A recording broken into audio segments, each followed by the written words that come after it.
Amid the icy heights of the Himalayas, history repeats its chilling tale. In 1996, and now in 2024, Mount Everest becomes a battleground against the elements.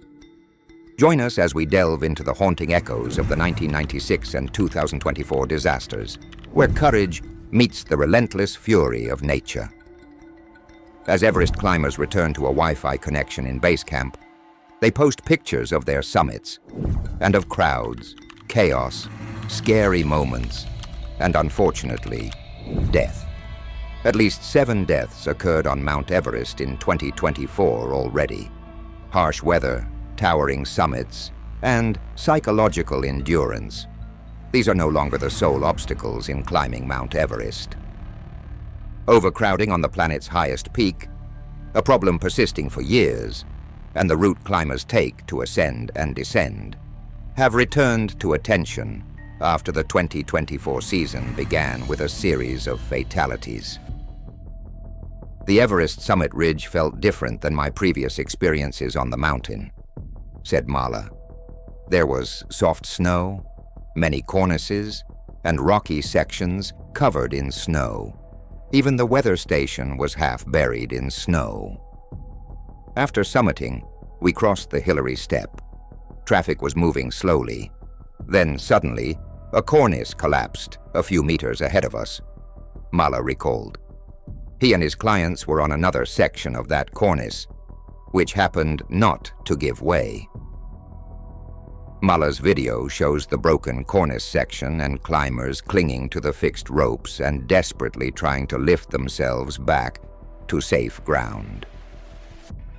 At 6 a.m. on May 21st, 2024, I, along with Luchin and Buddha, stood atop the world's highest peak and have now safely returned to base camp. The Everest summit ridge felt different from my previous experiences on the mountain, Mala said. There was soft snow, many cornices, and rocky sections covered in snow. Even the weather station was partially buried in snow. After reaching the summit, we crossed the Hillary Step. Traffic was moving slowly. Then suddenly, a cornice collapsed a few meters in front of us, Mala recalled. He and his clients were on another part of that cornice, which fortunately did not give way. Mala's video shows the broken cornice section and climbers hanging onto the fixed ropes, desperately trying to pull themselves back to safe ground. After reaching the summit, moved slowly. Mala said, after the cornice collapsed, 4 climbers nearly perished, but were clipped onto the rope and managed to self-rescue. Sadly, 2 climbers are still missing. We attempted to traverse but found it impossible due to the traffic on the fixed lines. Many climbers were stuck, and oxygen was running low.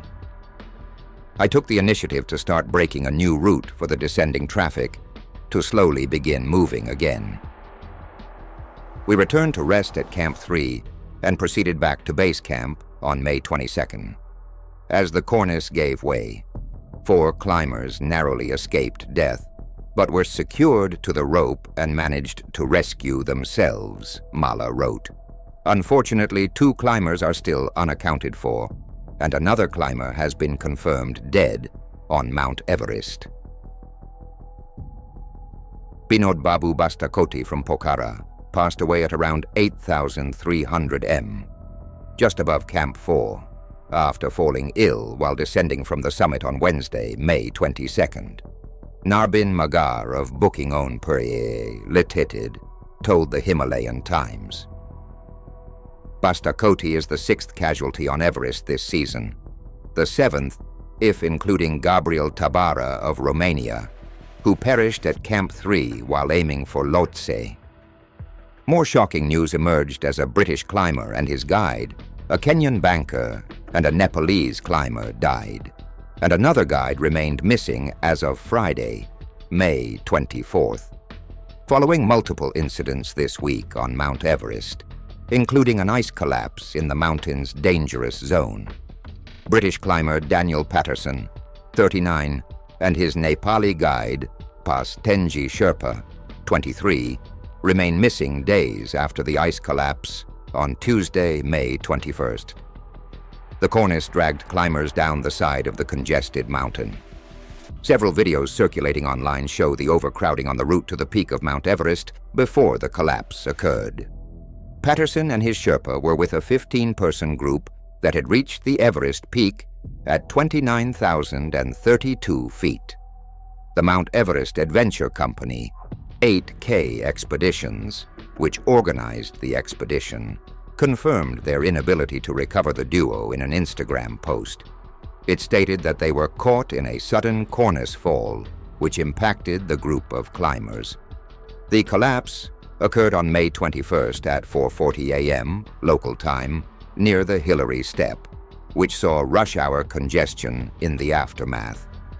This region, situated at over 26,000 feet, is considered Everest's death zone due to fatal oxygen levels and air pressure over extended periods.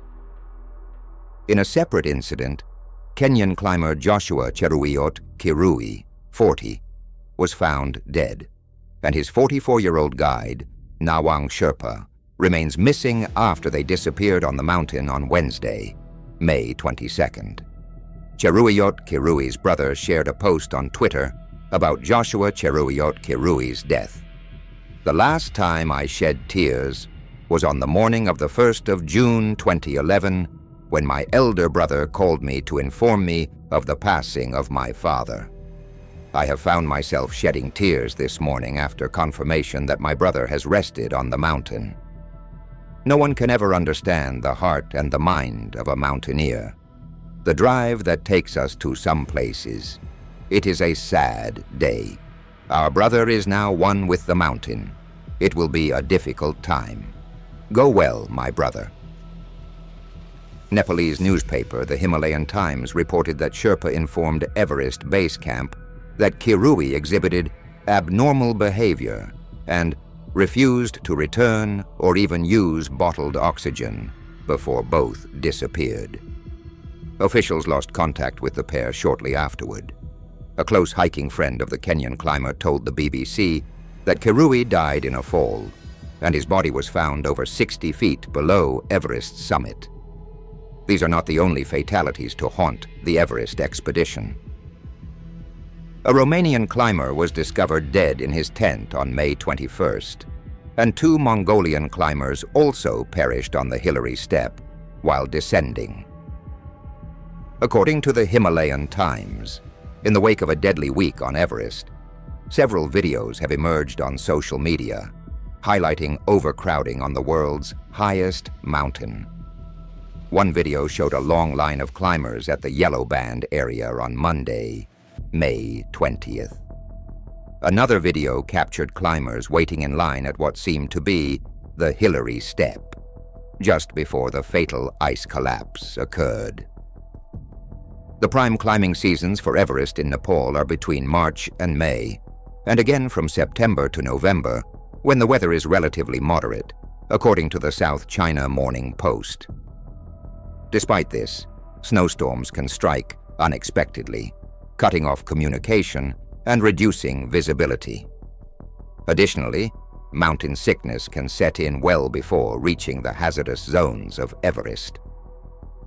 This year the season started late, nearly at the end of April, due to unstable ice on the Khumbu Glacier. Now with May ending, the season is about to wrap up. According to the Himalayan database, avalanches have caused 40% of deaths on Mount Everest in recent years. In 2016, an avalanche resulted in 16 fatalities, marking one of the worst accidents on the mountain. Despite the dangers, the allure of summiting the world's tallest mountain has led to a rise in the number of travelers to the Himalayas.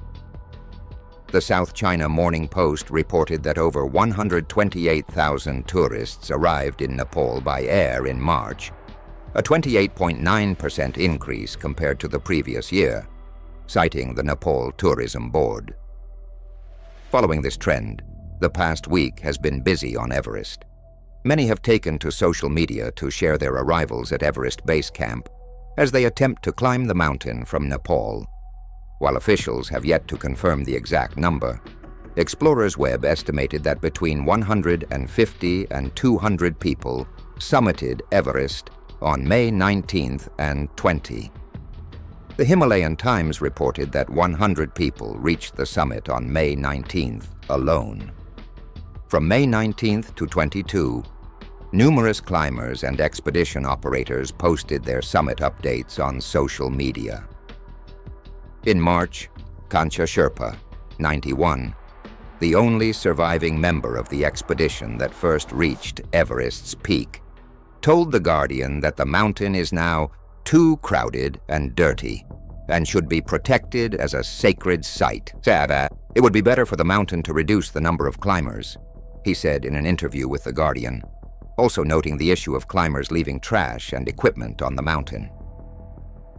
He was one of the 35 members of the team that helped New Zealander Edmund Hillary and Sherpa guide Tenzing Norgay reach the summit on May 29, 1953.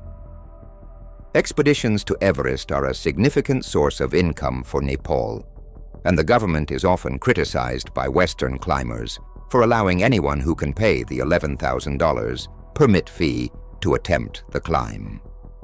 According to a 2023 BBC report, the Nepalese government denied these claims. Furthermore, Sherpas note that each climber spends over $20,000 on an expedition to Nepal, including permit fees, food, guides, local travel, and gas. Last spring, Nepal issued a record 454 permits to climb Everest, as reported by Al Jazeera, citing officials. The Everest season on the north side ends on June 1st, and Chinese authorities have capped the number of permits at 300 this year.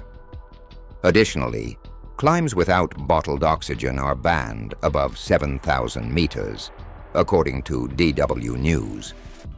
A massive queue on Everest in 2019 forced teams to wait in freezing temperatures for hours to reach the summit. The delay led to decreased oxygen levels among climbers, resulting in illness and exhaustion. At least 4 deaths that year were attributed to overcrowding, reported Al Jazeera. The reality is that Everest continues to attract more climbers each year, and consequently the number of fatalities is likely to increase. Nepal has a vested interest in issuing permits, and a record number of people are now attempting to climb Everest. If China reopens the north side, it might alleviate some of the congestion, but most amateur climbers will still opt for the less technical south route. So what should we do? There's overcrowding, waste management issues, fewer guides per client, and millions of dollars at stake. The bigger question might be, should we do anything at all? I believe that protecting the mountain is crucial, but who am I to stop people from chasing their lifelong dreams, as long as they are aware of the risks? I hope you found this discussion insightful. Until next time.